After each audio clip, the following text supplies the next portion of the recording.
Good morning! Tarang mag-breakfast.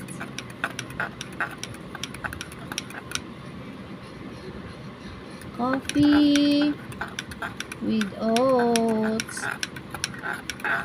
Naluan ko talaga siya ng oats, guys, kasi murag nalanag na ko sa pait nga kape. Ayan, pero kaunti lang yan. Tapos, etong aking scrambled egg with siomai toppings. Big siomai yan. Pinag-i-slice ko. Ayan. O, diba?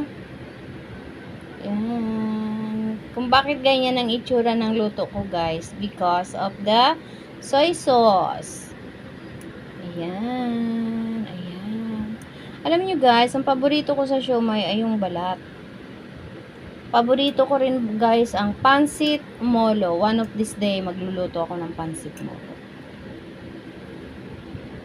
Ayan, masarap yan. Ayan, ang aking siomai. Isang piraso lang yan, pero napakalaki ng siomai na yun. Kaya ayan, ang daming slice. Nagiging 8 slice siya. And now, the end is near. The start will start. Let's eat our breakfast. Tarang sabay tayo. Sabayan niyo ako. I love you all. Mwah!